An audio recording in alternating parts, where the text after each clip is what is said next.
Assalamualaikum warahmatullahi wabarakatuh. Perkenalkan, saya Muhammad Afin dengan NIM 24338061. Saya berasal dari Departemen Teknik Mesin, Fakultas Teknik Universitas Negeri Padang. Pada kesempatan kali ini, saya akan memaparkan materi dari mata kuliah Material Teknik yang berjudul Klasifikasi Material. Sebelum saya memaparkan materinya, berikut video pengantar dari materi ini. Selamat menonton. Steel is an engineering material that finds diverse application in all kinds of products, from aerospace to kitchenwares. It's a term that actually describes an entire family of metal alloys. The basic components of all steel materials are iron and carbon. There are many grades of steel, but most people categorize it into two broad groups: stainless steel and carbon steel. In this video, we will discuss about these two categories and the difference between them. Their essential difference is what gives them their distinct physical characteristics. Though they have the same basic composition of iron and carbon, steel types tend to have a variety of. Austenitic stainless steel is the most common form of stainless steel. It has the highest generally corrosion resistance among stainless steel, with low yield strength. It is also the most weldable of the stainless steel, due to its low carbon content. They can be strengthened through cold working. Austenitic stainless steel are not magnetic. They are commonly used in housewares, industrial piping and vessels, construction and architectural facades. It makes up about 2/3 of all stainless steel production. Ferritic stainless steel. A form of stainless steel generally with no nickel. Its magnetic characteristics are due to the characteristic grain structure of alpha iron. Heat treatment cannot be used to harden or strengthen ferritic stainless steel, but they possess better corrosion, heat, and cracking resistance than more common types. They are generally more ductile and formable than austenitic steels. Ferritic stainless steel can be welded. The main problem when welding them is poor heat-affected zone toughness. They can be annealed and cold worked to soften them. They are used in heat transfer equipment, dishwasher, and indoor architecture. Martensittig stainless steel are the least common category of stainless steel. They are magnetic and tend to have lower corrosion resistance than other stainless steel due to its low chromium content. It has high carbon content, up to 2%. The higher carbon content is the primary difference between ferritic and martensittig stainless steel. Due to the high carbon content, it is difficult to weld. The high hardness in the heat-affected zone makes this type very prone to hydrogen cracking. It can be strengthened through heat treatment. They can be used to make cutlery, surgical instrument, and turbine blades. Duplex stainless steel contains a two-phase structure of almost equal proportion of austenite and ferrite. It can have up to twice the strength of austenitic stainless steel, making it both strong and flexible. It also has a high toughness, corrosion resistance, and wear resistance. It is generally as weldable as austenitic, but it has a temperature limit. Used in shipbuilding and petrochemical industries. Advantages of stainless steel: easy to clean and maintain, strong and highly durable, high resistant to corrosion and staining, used for a large variety of applications, environmental friendly and recyclable. Disadvantages of stainless steel: it can be very expensive, susceptible to scratches and dents, can often result in costly waste and rework if not fabricated properly. Carbon steel. Carbon steel is a steel that contains mainly of iron and up to 2.1% carbon. They may contain small amount of other alloying element, but carbon is the primary alloying ingredient. It is an iron-carbon alloy, therefore has far lower chromium content. Though susceptible to rust, unlike stainless steel, carbon steel is often cheaper and has its own varying mechanical properties based on carbon content. Types of carbon steel. Carbon steel is stainless steel. Stainless steel is a type of steel which have good corrosion resistant due to the addition of chromium and other alloying element. It is a group of corrosion-resistant ferrous alloys containing more than 10.5% chromium and less than 1.2% carbon.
Langsung saja ke dalam materinya. Yang pertama, material teknik. Material teknik adalah bahan yang digunakan dalam proses perancangan dan pembuatan produk atau komponen teknik. Bahan ini memiliki sifat fisik dan mekanik yang sesuai untuk aplikasi tertentu, seperti kekuatan, ketahanan terhadap korosi, kelenturan, dan kekerasan. Pemilihan material teknik yang tepat sangat penting untuk memastikan performa dan keandalan suatu produk. Berikut klasifikasi material. Yang pertama, logam. Yang kedua, non-logam. Yang ketiga, metaloid. Yang keempat, keramik. Yang kelima, polimer. Yang keenam, komposit. Ketujuh, semikonduktor. Dan yang terakhir adalah biomaterial. Langsung saja kepada klasifikasi yang pertama, yaitu logam. Logam terbagi atas dua. Yang pertama, logam ferro dan logam non-ferro. Logam ferro adalah logam yang mengandung besi. Contohnya, baja dan besi cor. Material ini biasanya memiliki sifat magnetis dan kuat, namun rentan terhadap korosi atau karatan. Selanjutnya, logam non-ferro, yaitu logam yang tidak mengandung besi.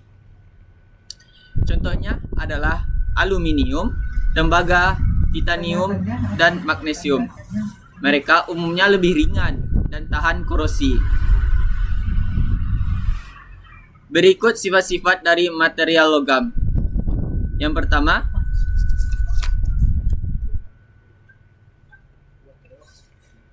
malleability atau kelenturan adalah sifat suatu benda yang dapat dibentuk menjadi bentuk lain tanpa pecah. Kelenturan juga disebut dengan plastisitas. Yang kedua, machinability adalah kualitas material yang menunjukkan seberapa mudah atau sulit material tersebut dikerjakan dengan alat pemotong. Dan yang ketiga, strength adalah kemampuan material menahan beban tanpa mengalami deformasi atau kegagalan. Yang keempat, toughness adalah kemampuan material untuk menyerap energi tanpa mengalami kerusakan. Dan yang terakhir, dari sifat-sifat material logam adalah hardness, yaitu kemampuan material untuk tahan terhadap lekukan yang disebabkan oleh benda lain yang lebih keras.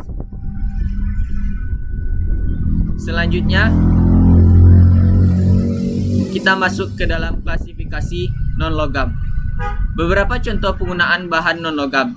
Yang pertama, ada oksigen. Kedua, nitrogen. Ketiga, senyawa karbon. Keempat, senyawa fosfor. Dan yang terakhir ada kayu. Adapun sifat-sifat dari material non-logam.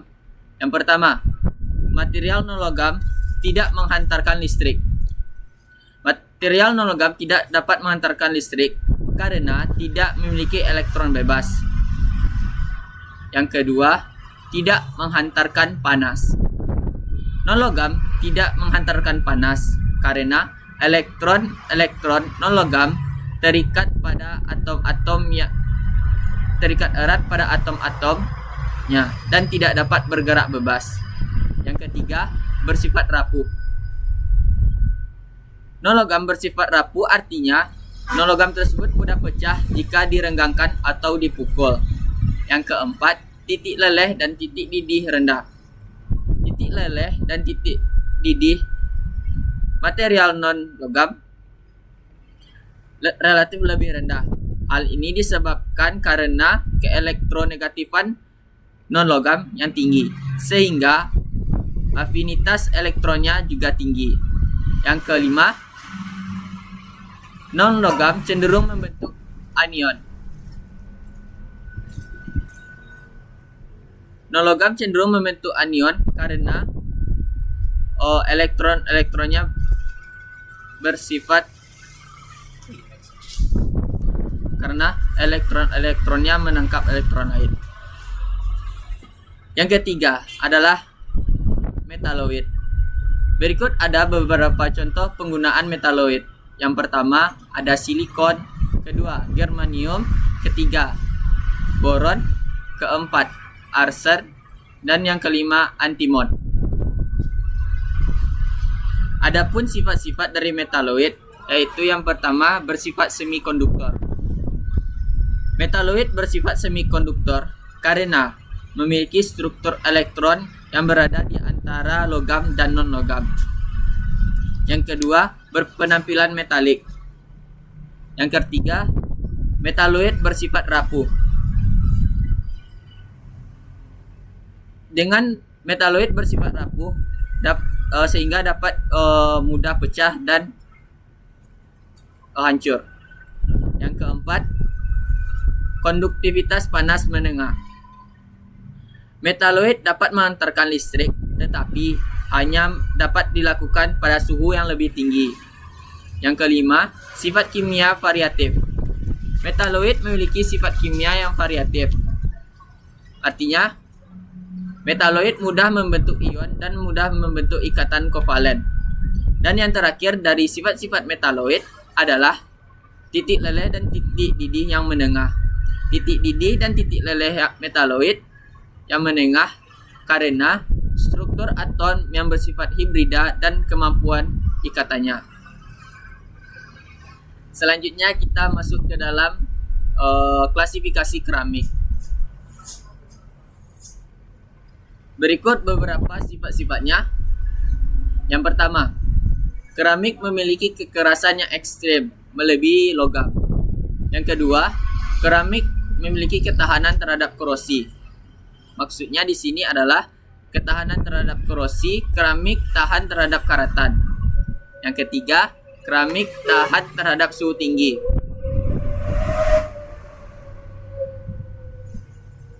Dan yang keempat, bersifat isolator termal.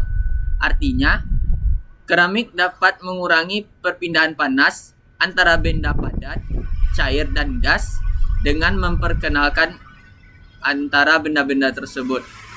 Dan kelima, keramik memiliki ketahanan dielektrik. Maksudnya adalah bahan yang bertindak sebagai isolator atau penghalang komponen konduktif. Keramik juga bersifat ringan. Ketujuh, keramik tahan terhadap tekanan. Ketahanan terhadap tekanan yang tinggi sehingga cocok digunakan untuk aplikasi yang membutuhkan ketahanan tinggi. Selanjutnya, keramik ketahanan terhadap radiasi. Ketahanan terhadap radiasi mengakibatkan keramik dapat menjadi radioaktif jika teksturnya mengandung senyawa uranium. Dan yang terakhir adalah keramik memiliki ketahanan aus. Baik, selanjutnya kita masuk ke dalam material polimer. Berikut ada beberapa contoh penggunaan polimer dalam industri. Yang pertama, itu bushing dan bearing. Yang kedua, ada penggunaan seal dan gadget. Yang ketiga, penggunaan roda dan roda gigi. Yang keempat, komponen isolasi getaran. Yang kelima, sistem pada perpipaan dan selang. Yang keenam, ada pada penggunaan komponen pelumas. Yang ketujuh, penggunaan komponen isolasi panas. Yang kedelapan, bahan penguat. Yang kesembilan, komponen berkualitas pada makanan. Yang kesepuluh, komponen elektrik. Yang kesebelas, pelapis anti karat. Dan yang terakhir, penggunaan pada komponen pneumatik dan hidrolik. Adapun sifat-sifat dari material polimer. Yang pertama, polimer bersifat ringan. Polimer bersifat ringan sehingga polimer mudah digunakan. Yang kedua, polimer tahan terhadap korosi. Maksudnya polimer tahan terhadap karatan. Yang ketiga, polimer bersifat isolator termal. Adalah polimer bersifat menghalangi panas. Yang keempat, polimer juga bersifat isolator listrik.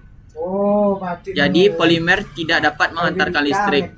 Yang kelima, polimer memiliki ketahanan terhadap getaran dan redaman, sehingga banyak sekali polimer digunakan untuk dalam ruangan anti redam.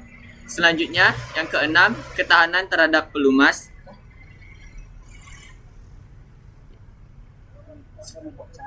Selanjutnya, yang ketujuh, dapat dibentuk dengan mudah. Yang kedelapan, polimer bersifat tahan terhadap kimia. Beberapa polimer yang tahan terhadap bahan kimia, salah satunya adalah politetrafluoroethylene (PTFE). Selanjutnya, polimer memiliki kekuatan tarik yang rendah. Polimer memiliki modulus tarik yang rendah, sehingga mudah mengalami deformasi. Yang ke-10, kerapatan polimer yang rendah. Yang ke-11, polimer tahan terhadap suhu. Maksudnya, polimer tahan terhadap suhu yang tinggi. Yang ke-12, polimer tahan terhadap radiasi. Dan yang terakhir, polimer memiliki kemampuan dielektrik. Selanjutnya kita masuk ke dalam material komposit. Berikut beberapa contoh material komposit. Yang pertama, ada fiberglass atau serat kaca. Yang kedua, carbon fiber reinforced polymer (CFRP). Yang ketiga, ada Kevlar. Yang keempat, ada concrete reinforced with steel atau beton bertulang. Yang kelima, ada wood plastic composite atau WPC. Yang keenam, ada polywood yang sering kita sebut dengan kayu lapis. Berikut ada beberapa sifat dari komposit. Yang pertama, komposit itu bersifat ringan sehingga mudah digunakan. Yang kedua, komposit memiliki ketahanan terhadap korosi. Komposit jarang terjadi karatan. Yang ketiga, komposit bersifat isolator listrik dan panas. Jadi, komposit ini tidak dapat mengantarkan listrik dan juga tidak dapat mengantarkan panas. Yang keempat, komposit tahan terhadap aus dan abrasi. Yang kelima, komposit tahan terhadap suhu tinggi, sehingga bisa digunakan pada tempat-tempat yang memiliki suhu tinggi. Yang keenam, komposit memiliki ketahanan terhadap retak karena komposit memiliki kekuatan yang tinggi. Selanjutnya kita masuk ke dalam material semikonduktor. Berikut ada beberapa ciri khas dari material ini. Yang pertama, gap energi. Yang kedua, kegunaan pengotoran. Yang ketiga, aplikasi dalam elektronika. Yang keempat, respon terhadap suhu dan radiasi. Dan yang terakhir adalah energi ban. Selanjutnya, kita masuk ke dalam material yang terakhir, yaitu material biomaterial. Contoh dari penggunaan biomaterial, pertama ada implan medis. Yang kedua, ada pembuatan gigi buatan dan dentur. Yang ketiga, alat bantu dengar. Yang keempat, material penutup luka.